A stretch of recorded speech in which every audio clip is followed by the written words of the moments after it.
ગુજરાતમાં આગ લાગવાની ઘટના સામે આવતી હોય છે ત્યારે અમદાવાદના શેષપુર બોઘા વિસ્તારમાં આવેલા આઈસ્ક્રીમ વિતરણ સેન્ટર પર શનિવારે સવારે આગ લાગી હતી। આઈસ્ક્રીમની નાની 3 પૈડાવાળી સાયક્લોની બેટરીઓ ચાર્જમાં મૂકી હતી અને અચાનક તેમાં આગ ફાટી નીકળી હતી। આગના બનાવની જાણ થતાં ફાયર બ્રિગેડની ટીમ પણ ઘટના સ્થળે દોડી આવી હતી અને આગ પર કાબૂ મેળવ્યો હતો। મળતી માહિતી મુજબ હેવમોર ડિસ્ટ્રીબ્યુશનની બેટરીવાળી 3 વ્હીલરમાં આગ લાગી હતી, જેમાં ઇલેક્ટ્રિકલ ઓવરલોડને કારણે ચાર્જિંગ દરમિયાન આગ લાગી હતી। આ પછી આગ ઝડપથી ફેલાઈ ગઈ હતી અને સ્થળ પર પાર્ક કરેલી નજીકની 2 ટ્રાયસાયકલને પણ પોતાની લપેટમાં લઈ લીધી હતી।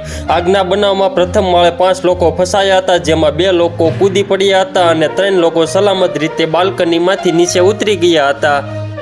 અમદાવાદ ફાયર અને ઇમરજન્સી સર્વિસ વિભાગની ટીમ તાત્કાલિક ઘટના સ્થળે પહોંચી હતી, જેમાં 3 ફાયર ફાઇટિંગ વાહનો અને 10 ફાયર ફાઇટરોની ટીમે આગને કાબૂમાં લીધી હતી અને સેન્ટરની અંદર ફસાયેલા લોકોને બચાવી લેવામાં આવ્યા હતા।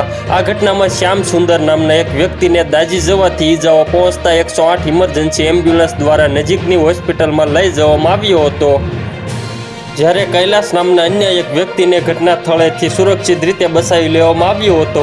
ફાયર અધિકારીઓએ પુષ્ટિ આપી હતી કે તાત્કાલિક કાર્યવાહીથી આગ નજીકના બાંધકામો અથવા વાહનોમાં વધુ ફેલાતા પહેલા કાબૂમાં લેવામાં આવી હતી। તો મિત્રો, હાલ માટે એટલું જ। ફ્રી મળીએ નવી અપડેટ અને નવા સમાચાર સાથે। તે પહેલાં ખાસ કરીને વિડીયોને એક લાઇક અને RTV ગુજરાતી ન્યૂઝ યુટ્યુબ ચેનલને ખાસ કરીને સબસ્ક્રાઈબ કરવાનું ભૂલતા નહીં મિત્રો।